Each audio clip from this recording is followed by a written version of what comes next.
గణేశుడి ఎడమదంతం ఎందుకు విరిగిందో మీకు తెలుసా?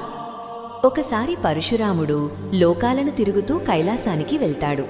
ఆ సమయంలో పరమశివుడు ధ్యానంలో ఉండగా గుమ్మం ముందు గణేశుడు కాపలా కాస్తూ ఉంటాడు.